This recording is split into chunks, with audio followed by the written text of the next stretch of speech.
Have you guys gotten the recording thing done yet? It's still spinning for me. I got the sound. Yeah, I got it. It's on. I think it's on, yeah. Okay, cool. So I'll edit that. Yeah, so welcome to another ResearchHub community call, where today we'll start by discussing potentially positioning ResearchHub as a tool for patient communication with scientists who are conducting clinical trials. A little bit of context here. Well, I think two pieces of context. One of the initial motivations for ResearchHub was to lower the barrier for non-formally trained like citizen scientists, for lack of a better term, to become involved in academic research.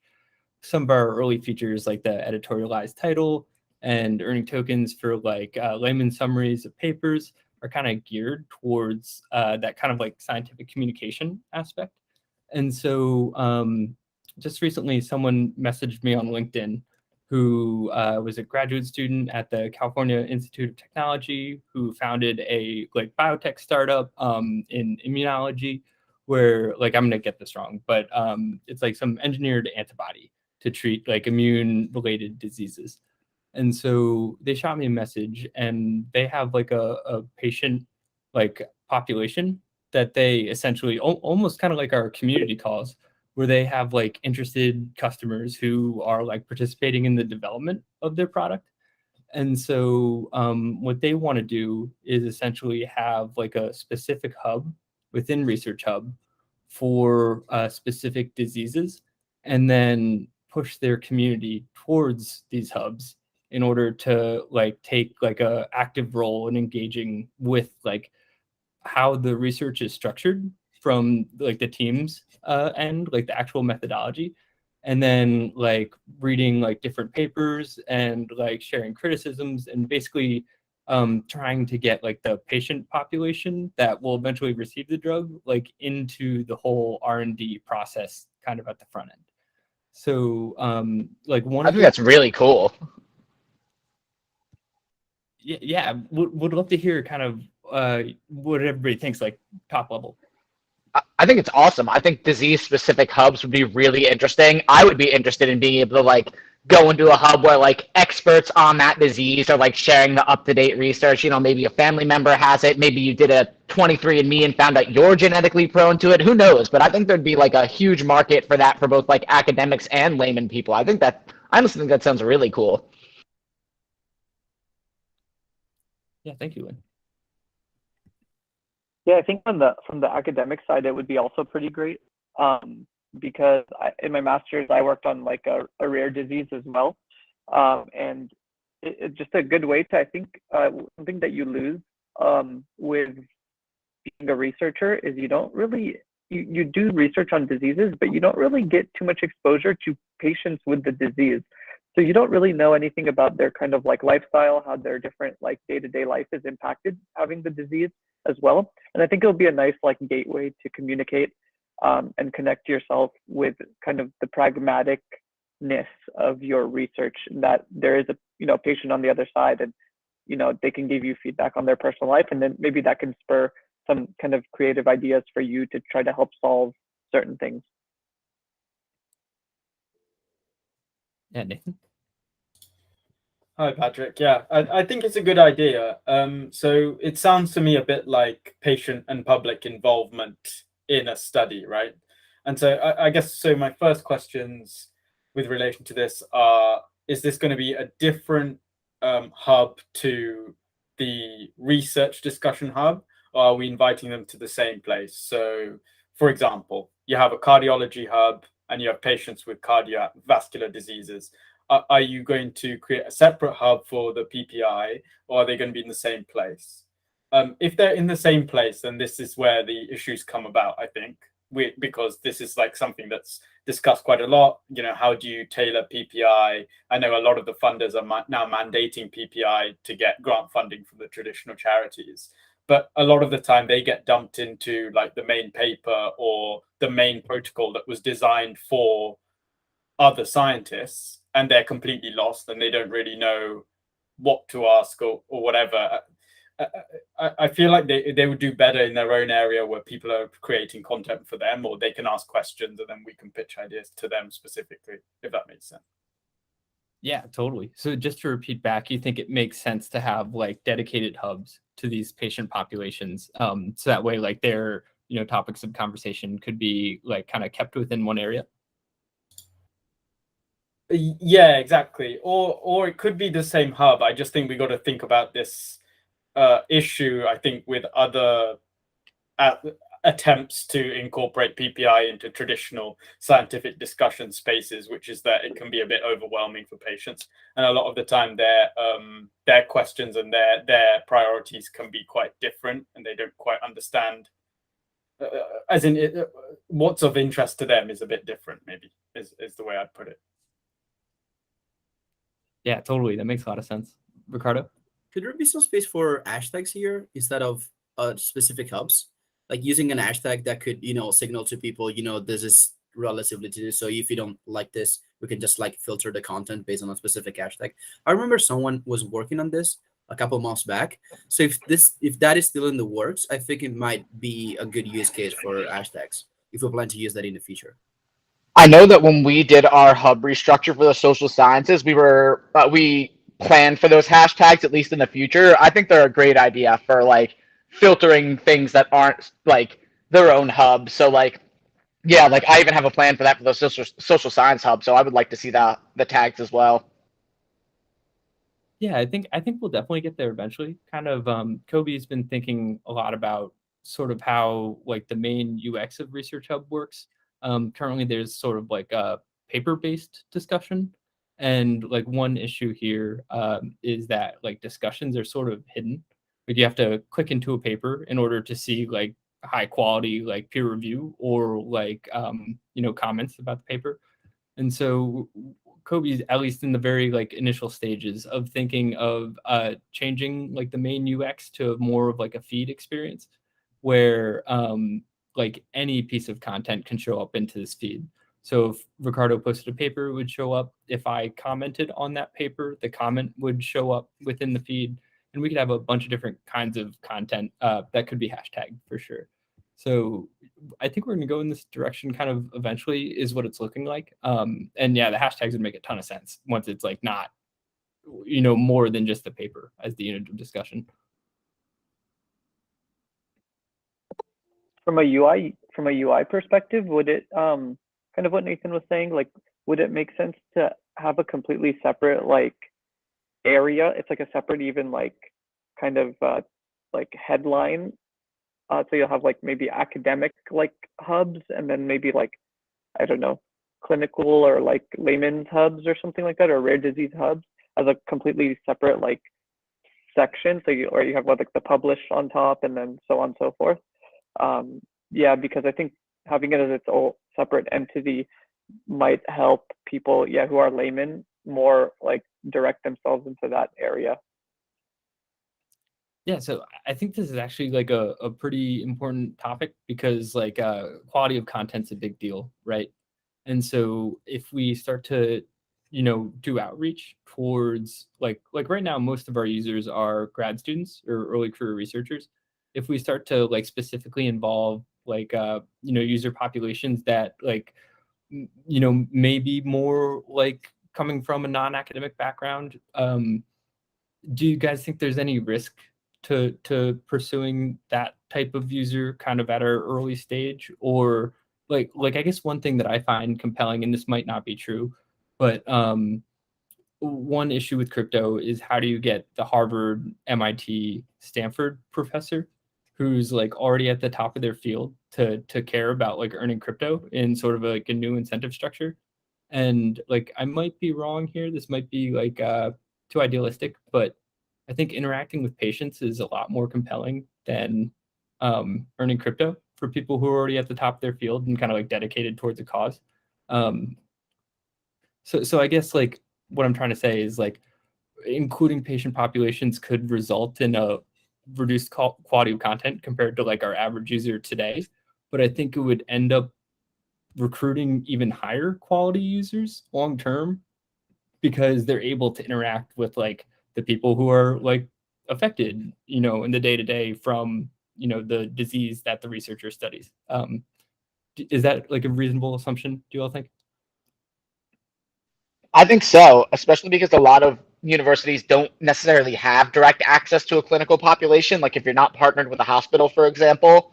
So like a lot of people like who might be interested in studying a disease might not even have like these people who to talk to, or you might be able to like get in touch with people who could do like online studies, which have become a big thing. Like maybe if you can't get these people to come to your city, you could at least do some sort of virtual work with them. I think it could be great, you know, for researchers finding patient populations that they wouldn't otherwise have access to. I think that's part of their motivation too, is to create like evergreen like SEO content within this hub to then like bring in people who have the disease that they're trying to treat in order to recruit, you know, more patients for their clinical trials. So yeah, I think there's a lot of ways it could make sense both ways. Satvik? Yeah, I was also going to say, in agreement with Jeffrey and Nathan, that a separate space for this would make more sense. And specifically, I think a separate hub would make the most sense because if I'm interested, like if I'm not academically inclined at all, and if I'm just interested in two separate diseases that I might have a lot of chances of sort of developing, it would be better if I could just log into ResearchHub and go to my hubs and get all of the content about those two diseases specifically. And also on those disease specific hubs, it would make a lot more sense for us to increase our sort of editorial standards so that uh, specifically all sort of jargon is removed, and uh, we can even create sort of templates uh, that can split up what the editor has to write, which could be what exactly was the study testing, what exactly are the results, what are some of the common misinterpretations that you could reach out. That would sort of help non-academics to make more sense out of the papers. I think that would be really cool if you could do that. Yeah, totally. I even think this is gonna work nicely with our bounties feature, where like someone may, you know, request a layman summary of a comment. You know, could fit nicely. Nathan? Yeah, I completely agree with what Satvik said, and also I'm just responding to your point about whether it would help bring in the, you know, big name professors, and I would absolutely agree that it would, because it doesn't matter what level of researcher you are, you have to include PPI and how you've actively engaged in PPI to your grant applications, and if you can show more comprehensive patient and public involvement in your grant application, you're going to get more funds. So it's in everyone's interest. So I think, you know, if ResearchHub can say we have this active community here of this disease patient population here, look at this discussion, that's going to bring people in for sure, in my opinion. And in terms of the risk, I think, yeah, Satvik's like touched on it. I think the risk is misinformation.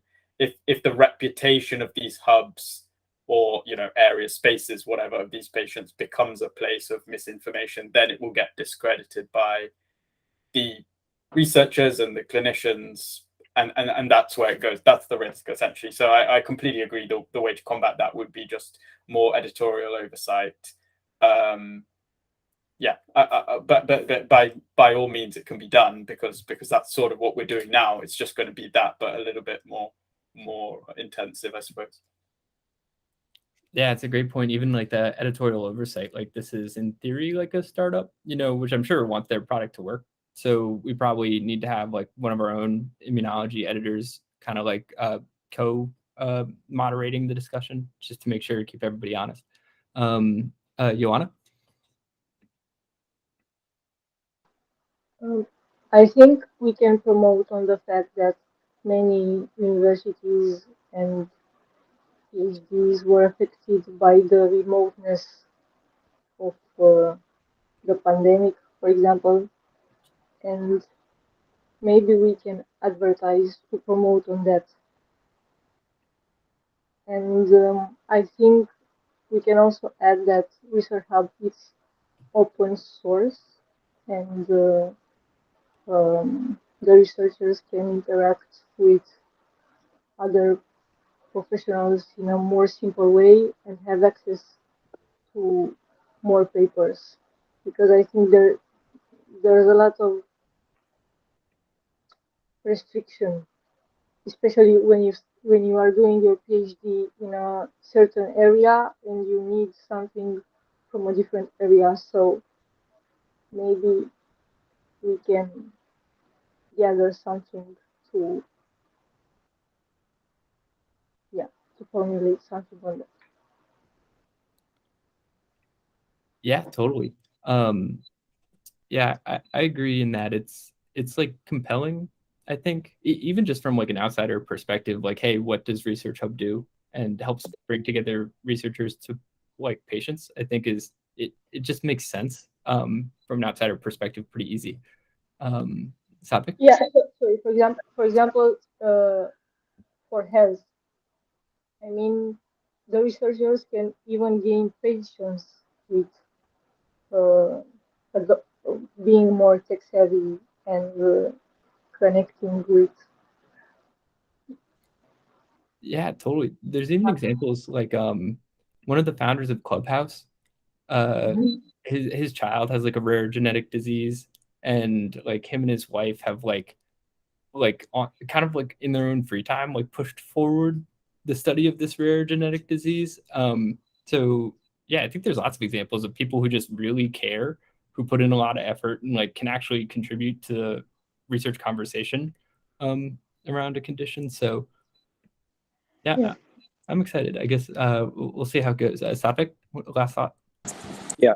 So it's I might be getting too ahead of everything here, but if we go ahead to sort of create this community of patient participants, uh, is there any sort of uh, vetting process that we will have to incorporate so that we make sure that we are providing a quality pool of participants to the researchers that we reach out to? And is there any way of doing this that isn't exactly invasive? So yeah, that's my question. Yeah, I was thinking about that. Like verified authors are a lot easier than verified patients. So yeah, I'm not sure if that's really something we want to get into. Like, um, we'd have to figure that out. That seems like, you know, like a cross that bridge when we come to it type of problem.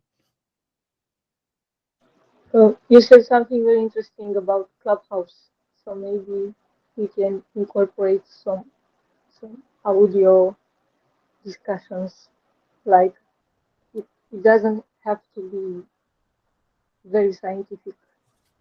In this way, even the non-scientific are attracted to ResearchHub. Yeah, totally. TikTok reviews of papers. I think that would actually be pretty good. Yeah, I mean, in the sense of engaging. So maybe we can do like on Discord or somewhere else talks, like informal talks. Yeah, definitely. We could totally do like TED Talks on specific diseases or something from like patient advocates, that kind of thing. Yeah, so just to keep the schedule moving, unless anyone has any last thoughts on that topic, I'll report back kind of on how this conversation goes and maybe reach out to a couple of other patient advocacy groups to see if there's something here. So SciCon is right around the corner. 10 days from now is when people can start submitting like actual content for the competition. So we want to start to really rev up some of the marketing efforts. And what I want to do for the next 10 minutes is one, talk about like office hours that I want to put together.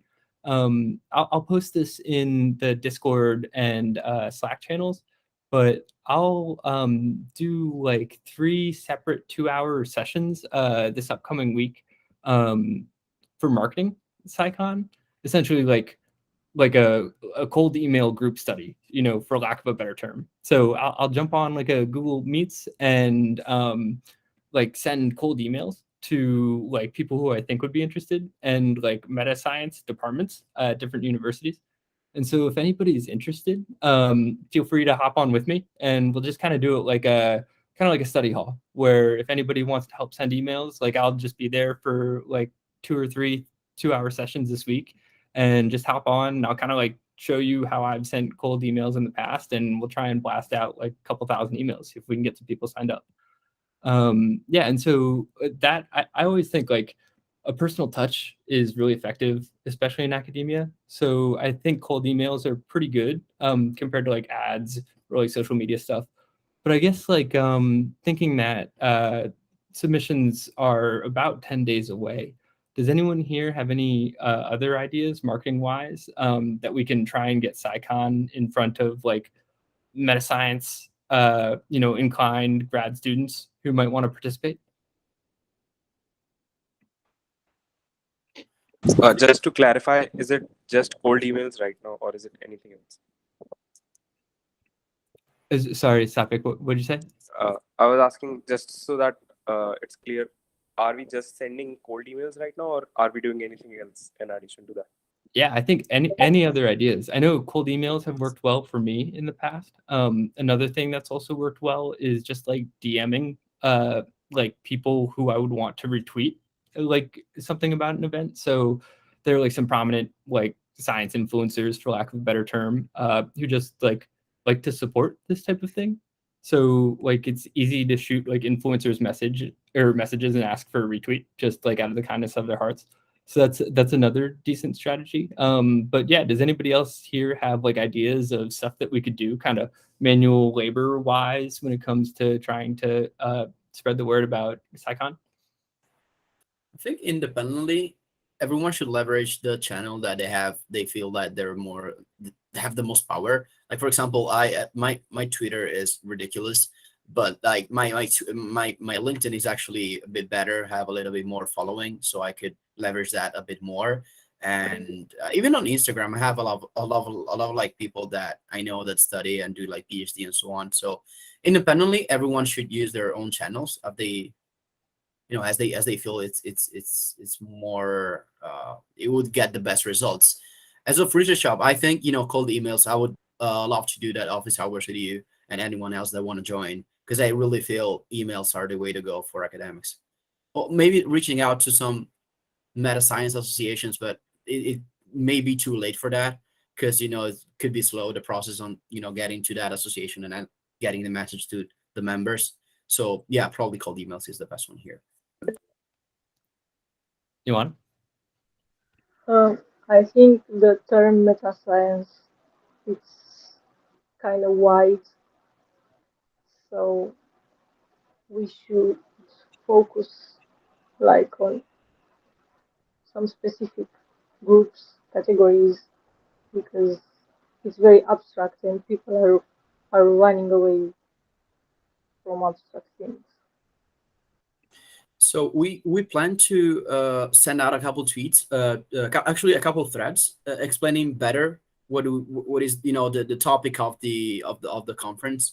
So hopefully we get that cleared out a bit better. And on the website we actually have a short explanation for what is meta science. That is basically this science of doing science. So an idea here could be sending out a couple tweets and maybe using also the other channels that ResearchHub has to explain in better terms meta science, and maybe redirecting people to the homepage where we get an explanation of what it is. Yeah, great idea. But like to be more specific, as Patrick said, to whom are we explaining? So like to be towards a certain category. Are we explaining to Springer, to DAOs, to recent graduates, to Well, PhD? so I think the audience will most probably be graduate students. This is what I feel it would be. So I did not know what meta science was before we started this event, but if you see a couple of definitions, then you probably get into it without even reading a paper. We should probably do a better job here in explaining what meta science wants to do and why we think that is important. So again, I think probably a couple of explanatory tweets would make it here. would probably help our audience.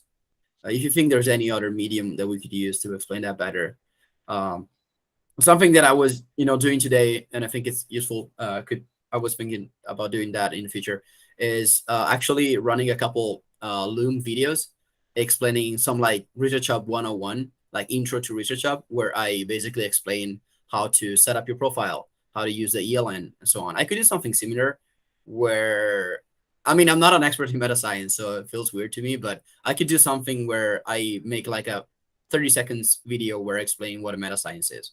Again, I'm not really entitled to explain that because it's not my field, but I could do that if that helps. But like we should have a target audience, so we should be more specific about whom are we explaining to, because it's summer and like I don't know, people don't know, for example, if they should upload their previous research, if they should come up with something new, if are we looking for like more DAOs, specific research, stuff like that. And personally, like in the latest phase, I will do an ad. I know it sounds like um, anti DAOs, but that's what I will do now. Yeah, it's a great point. I think probably our target user is kind of like the people on this call, sort of like early career academics or like scientific, minded individuals. So yeah, I think that there are like a lot of like grad student departments, like meta science departments. So I think we can, have some success blasting out to these departments and asking to get on like listservs for the meta science students, and yeah, kind of saying, hey, you can win some money if you like write a good blog. But yeah. Yeah, some emails. Yeah, I see frequently this type of promotion in emails. Yeah, so if you know the grad students that are into meta science, that's awesome. Ricardo, one thing that you mentioned earlier was like shooting out like a social post from like whatever social media you think like you have, is most advantageous to you. Um, Maybe we should set up a bounty for this. Just like if you, like tweet about it on LinkedIn or post on Instagram or something like that, they're earning like a little bit of RSC to say thanks. Yeah, 100%. We can do that also pretty easily. We can set up a bounty for, and I will leave it pretty free. Like we use whatever platform you feel is more is best for you. But maybe in the summary, once you complete a task, put in the kind of like a link to it, and that's pretty much it. Because again, I feel here anyone should do what they think is best. Cool. Yeah, I think like a couple LinkedIn posts would actually do pretty well here too. Nathan? Yeah, I think some low-hanging fruit that we haven't done yet is just harnessing the people from other DeSci communities, let's say VitaDAO, Molecule, etc., just going into their Discords and just putting out a post sharing the message. Especially if we have people who are within those communities who are ResearchHub members. If we have a bounty, or I mean, I think it would be strongest coming from you, to be honest, Patrick, if you were in like the VitaDAO Discord, and you as obviously the front of ResearchHub, just posting, just saying we're running an event. I'm sure they'll be the easiest guys to get to sign up, just because everyone's just helping each other out in terms of their events, etc. Totally. Yeah. So I can do that tonight. So VitaDAO, any others specifically that you think I should stop by? Yeah, there's like LabDAO, CureDAO. There's a bunch of them from Molecule. They're the ones who ran DeSci Berlin. So there's a few offshoots of that. Fleming Protocols, another one that comes to the top. So you think just do all the DeSci companies? Yeah, absolutely. I think they're the ones where they're probably going to come anyway once they find out about it. But it's just nice to get them on board to start, just so that we've got that base of people who, are the core attendees. Totally. That's a great call. And Nathan, thanks for telling me I should do that because it wasn't on my radar. So I appreciate the nudge there. Safik?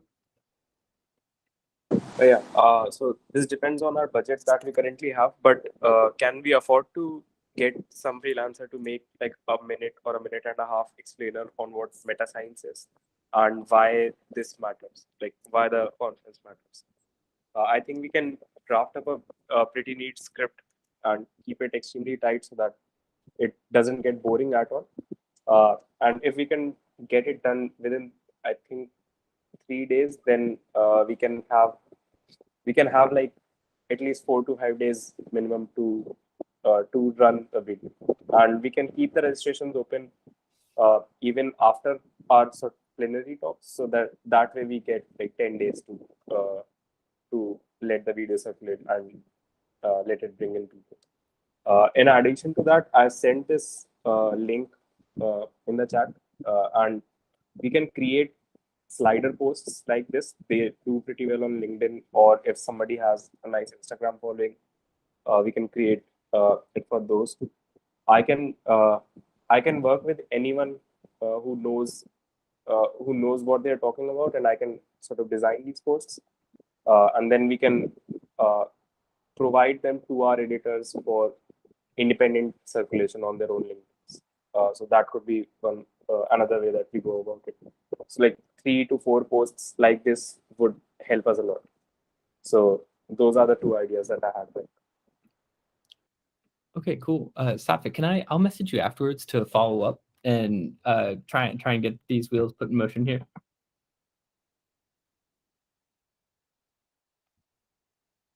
Write that down. Okay, cool. Yeah, and so I guess like any other last thoughts on potential ways to market SciCon? If not right now, during the office hours this week, we can kind of talk about it and try a whole bunch of different things.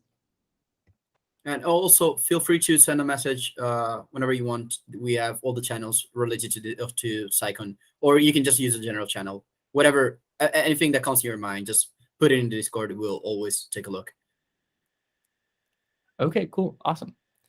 Yeah, so for the next like 10 minutes or so, I kind of wanted to grab like top level feedback on an idea that I came across when actually doing outreach for SciCon last week.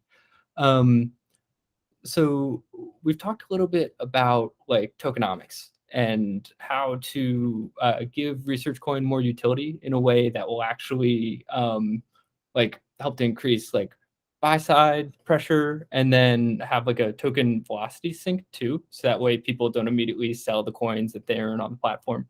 I think like we're headed in the right direction here with bounties, but I don't know if bounties are like the end state for utility of ResearchCoin. I think getting into funding somehow is like the real big fish that we could try and capture with like ResearchCoin and actually like help to accelerate science by making the allocation of funding much better than it is now. And so one idea that kind of like came across my mind and just want to like throw it out there and hear what everybody thinks is doing a tokenized registered report. Just out of curiosity, have people here heard of registered reports before?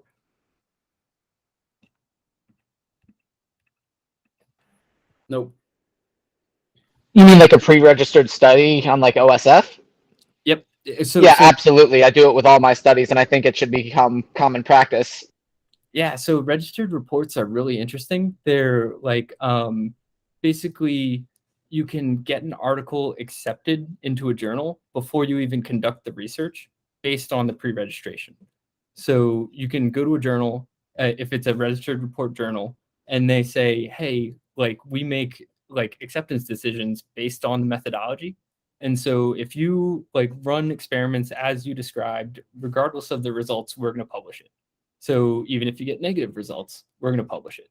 And it makes research better because you can't hypothesize after the results are known and like a bunch of other things that kind of introduce like small biases into research.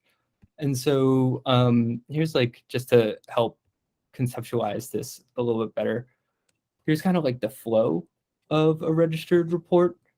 Essentially, like you share a pre-registration here, and there's a peer review where people will give you feedback on your study design, and eventually, like if it's deemed worthy for publication, it's accepted. Then you collect the data, you write the manuscript, it goes through peer review a second time, where you then have like version control and kind of like the more traditional like peer review process, but with like a guaranteed acceptance. So this is just to improve the manuscript itself. And then finally, you publish like a peer-reviewed paper at the end of the process.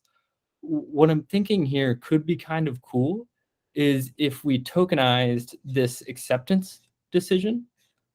Like in theory, we could have every hub with like hub specific reputation vote on like 5 studies a quarter or something like that, where like people share pre-registrations, and the top 5, kind of as determined by a community token vote, would end up being eligible to receive funding on ResearchHub and have like guaranteed peer review and a like peer-reviewed publication kind of at the end of the process. The reason why I like this is we can create demand where, like, if you're a biochemist and you want to have influence over what papers end up published in the biochemistry hub, you might want to either earn tokens or buy them in order to help to influence what kind of content is being shared and getting peer review in a specific hub. And then it also encourages people to keep tokens. So like if you're a big part of the biochemistry hub, you might not necessarily sell all of your tokens immediately if you want to have influence in this like kind of curation process for what studies are to be published through the hub. So yeah, sorry if that's not like the most concise explanation, but curious kind of what everybody thinks, if there's anything to this like tokenized registered report thing. And I guess like, sorry, one piece of context. Earlier today, I got an email from OSF that Collabra, this is a psychology journal, like an open access psychology journal. They're actually funding studies based on pre-registrations. So they have like $5,000 and they plan to assign it to 10 different psychology studies based on the pre-registrations. So not tokenized whatsoever, but like playing with the idea of like funding research, not based on a grant application, but based on a pre-registration. So yeah, curious what everybody thinks. I think that's great, especially for attracting like scientific researchers. Yeah, and we can also like partner with universities or stuff like that in the sense of promoting scientific accredited research. Yeah, so I like this idea. Yeah, I think it's a much more compelling reason to people, like why they need to have tokens, like why you need to claim your paper, so that way you get these tokens and you can influence like publishing decisions. Like I think that makes a lot more sense than just, hey, here are these tokens and you can have governance rights, or like be able to do bounties with them. Lynn? Yeah, as a researcher myself, I would have loved if something like this was an option. Like, I hate grant writing, but like I am big on pre-registration, so I think that's a really cool concept of being able to just like get your study funded through a pre-registration. Yeah, and like if anybody wants to see examples, like I have open pre-registrations on OSF. You literally just search my name and my projects come up, so you can see ones I have written before, for examples of like how they're written and whatnot. Yeah, I like pre-registrations a lot because they're like way easier. Like it's like kind of like 6 paragraphs, maybe like a page and a half, 2 pages of like, you have to know what you want to do, but it's just, yeah, a lot easier to actually write that document than it is a grant application. Nathan? Yeah, and my favorite is that it stops like the change, the post hoc hypotheses that, a lot of people just like change their quote unquote hypothesis to fit their results, and pre-registration stop that from happening. Yeah, totally. Sorry, this is a little bit of an aside, but I always think about like that, where like you can't even really blame those people, just because like all they want to do is be able to do research, and that's just like they're just trying to get funding. Right. No, you got to be able to publish null results. You're right. It's not their fault. Journals won't publish if they don't have quote unquote significant results. Yeah, totally. And so I could see like kind of forward thinking funders being about this and wanting to like buy tokens in order to like help to fund this type of like, you know, capital allocation mechanism. Because I bet the research that would come out of it would be better if everything Agreed. is pre-registered. Yeah. Ricardo? Yeah, I like this idea too. And I think also something interesting to think about here is that we're probably targeting a different audience. We're not looking at grad students anymore. We're probably looking at people that want to direct their research in specific directions. So that might actually be an additional reason to go down this road. I think it's really interesting. Yeah. Nathan? Hi, yeah, no, I like the idea. I'm just wondering, so where's the funding coming from in this model? So the research coin is being used as a voting system and a governance of the funding, but I'm wondering what's backing it. Yeah, so this is like you know, hand wavy, right? Like I don't think we've thought this all the way through yet. But one idea that I had is like we want to eventually have some kind of like creator coin for projects, right? Or like a NFT. Like if you want to like, you know, raise money for a study, like maybe you mint 100 NFTs that go along with it, like 30%, you know, get retained by the authorship team, and then 70% are sold, you know, for resources to like fund your study. So what we could do here is like we want to, you know, eventually, we haven't figured out how to fit it in right yet, but have like a NFT marketplace within ResearchHub. So maybe not everyone can be listed in the NFT marketplace. Maybe you have to be approved by the community to be listed. And so if your pre-registration is deemed worthy of funding and you've been voted, you know, to be accepted into the journal, if you're able to accomplish the methods that you described, then also you are now eligible to mint NFTs for your project and be listed within the ResearchHub NFT marketplace. Like basically have like a gatekeeping around who can mint NFTs to the community had to have voted that we want this project to be published on ResearchHub via registered report.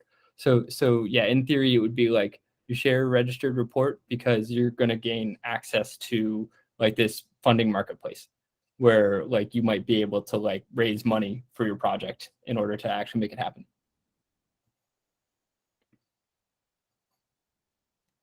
So essentially the funding comes from a community.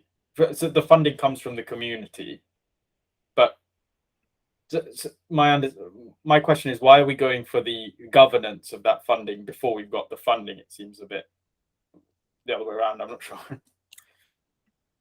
I think we could get funding. I think like even this Collabra thing, it's like 5K over 10 projects.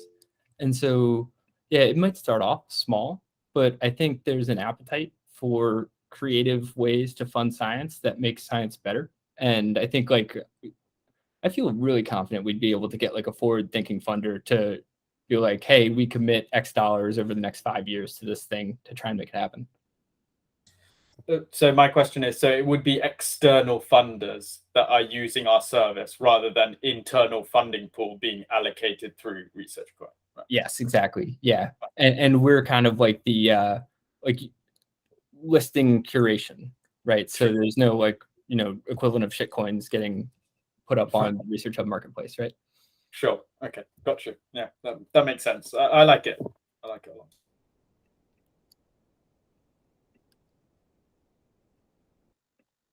Cool. Yeah, so if anybody else has any ideas here, this is like a plug for our tokenomics discussion. So we chatted about a bunch of different like potential features we could build in tokenomics wise. I guess it was last week, a little bit before that. And so we're gonna have another call this Thursday at 12 p.m. Eastern time. So like noon Eastern, if anybody wants to join, we'll be kind of like discussing a bunch of different tokenomic features that we might be able to build into ResearchHub to try and like kind of shore up like the buy side pressure and try and create a velocity sync for ResearchCoin. So yeah, Thursday at noon Eastern, if anybody wants to join. Yeah, and so for the last 10 minutes here, unless anybody has anything else to say on like a potential tokenized registered report, I wanted to take a second and introduce Cole. Cole is a new Research Hub community member and editor of the Immunology Hub, who has like a pretty awesome YouTube channel where he has been reviewing like immunology papers for the past couple years, has a nice little following going. And yeah, Cole offered to potentially like help anyone who's in the Research Hub community who wants to create video content like this around papers to do it. So we're thinking about hosting like a couple of workshops for anybody who would want to actually make like video summaries of papers. So yeah, Cole, if you don't mind, you want to hop in and introduce yourself really quick? Yeah, for sure. Thanks, Pat. Hi, everyone. My name's Cole. I have been working on my YouTube channel called Investigate, Explore, Discover for the past year and a half. And like Pat mentioned, it's just really lay summaries in video format. So that way science, like primary science, can be more accessible to more people, because I started this during COVID, where I found that people, like the general public, it seemed, had there was a disconnect in the trust in science. So I figured one way to help bridge that and to use some of the expertise that I have gathered through schooling is to make these lay summaries that are meant to be more easily digestible. So science doesn't seem as like foreboding, basically. So it's not as intimidating for people if they want to take a look at primary science. It's accessible for them. I've been doing immunology related papers because I am trained in immunology. I have my master's in it, and that's kind of where I decided to stop. But basically, would love to put on seminars for people that also want to make video abstracts and summaries of the papers.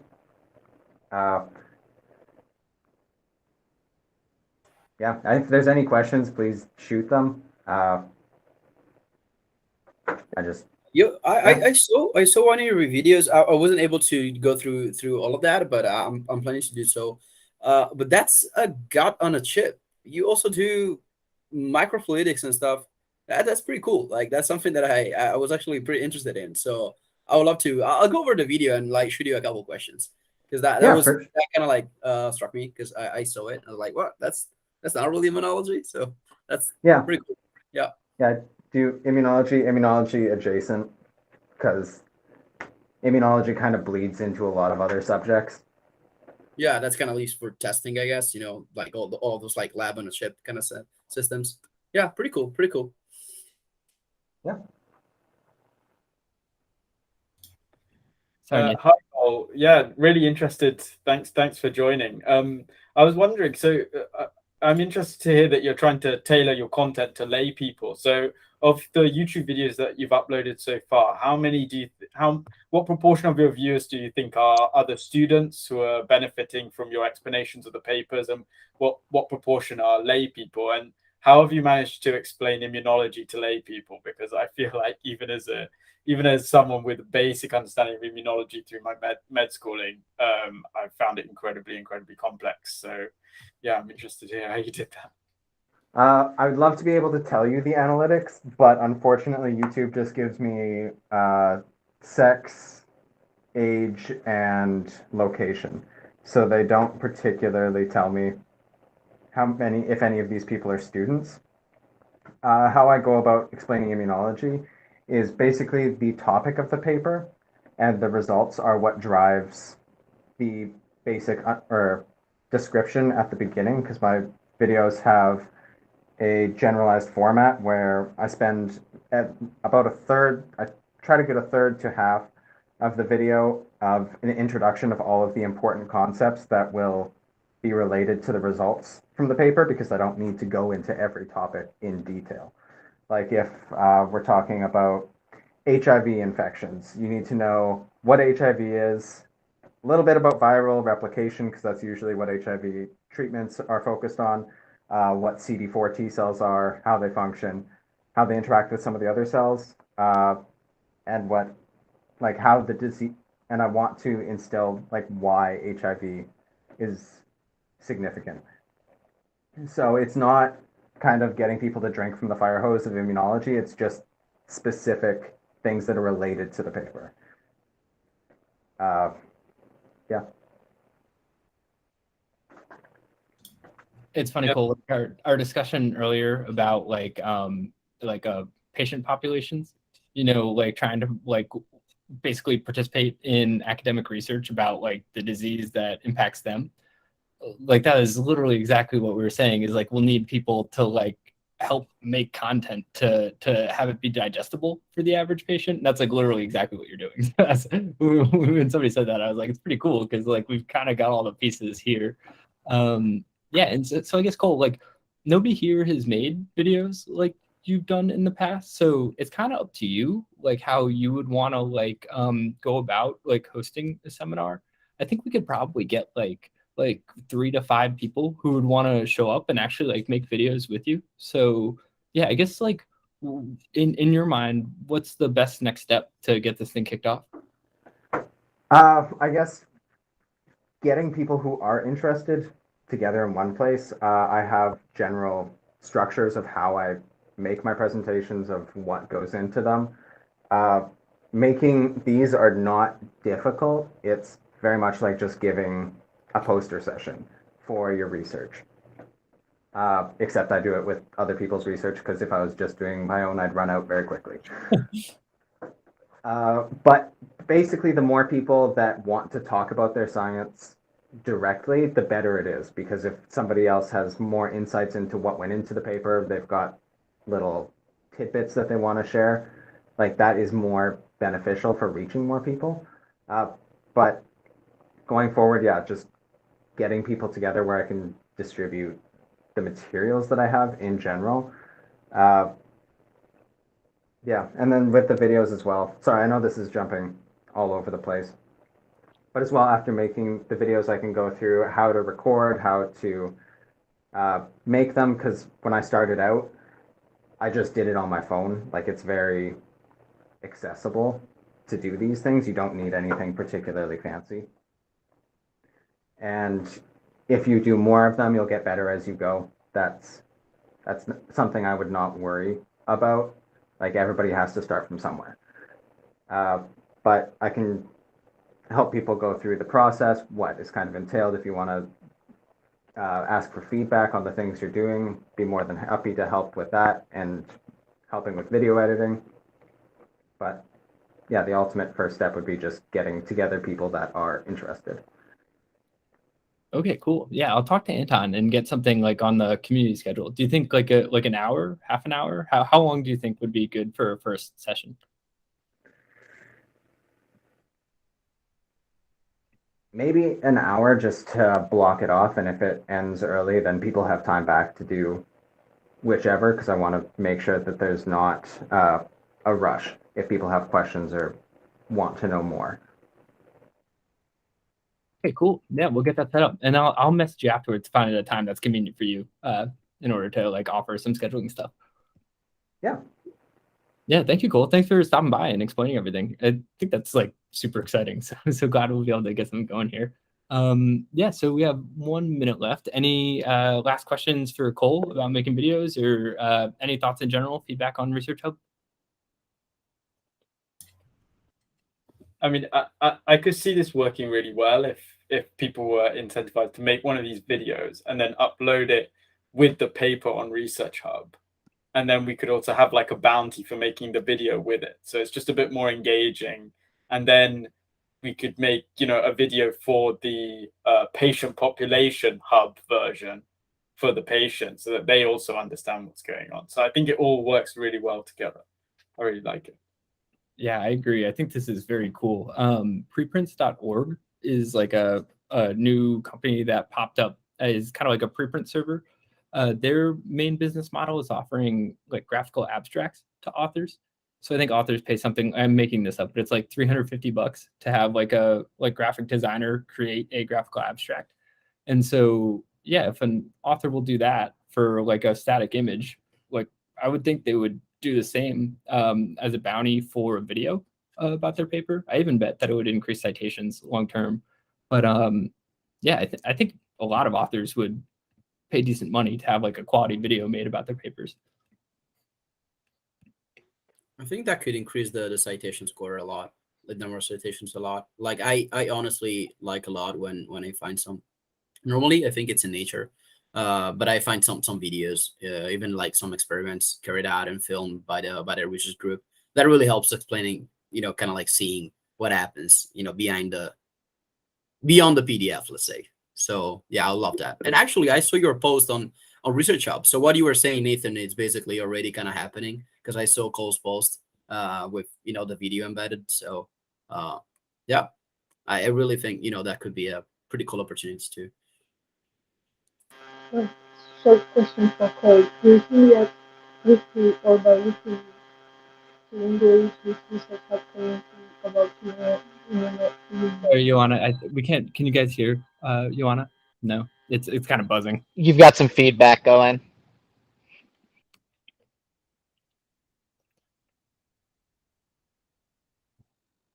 Cool. Oh, nice.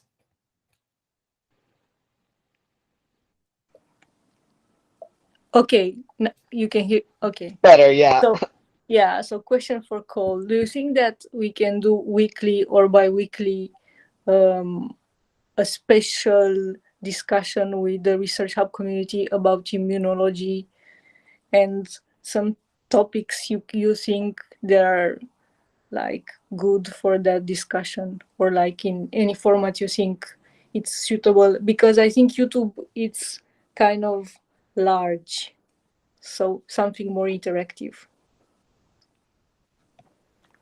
So you're proposing to have weekly or bi-weekly sessions that interact about immunology topics?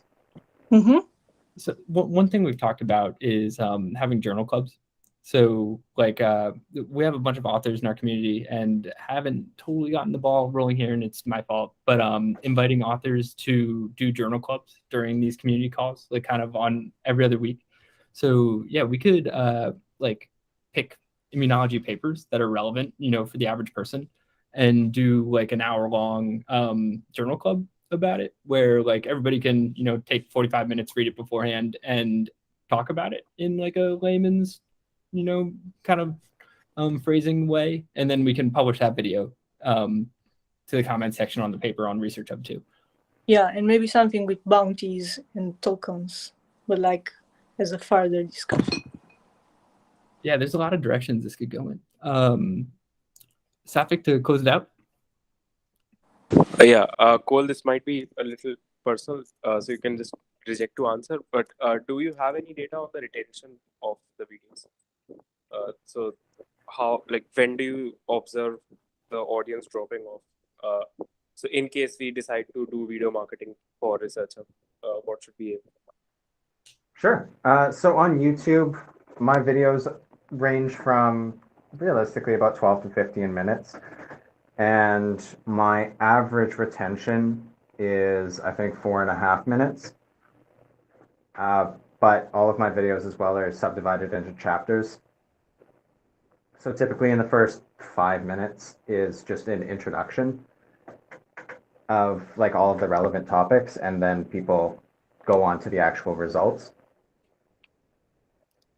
So that's what that looks like. I assume that some people that are just not interested kind of click off soon, and then the people that watch all the way through, I think it's on average about 30-ish% that watch all the way through.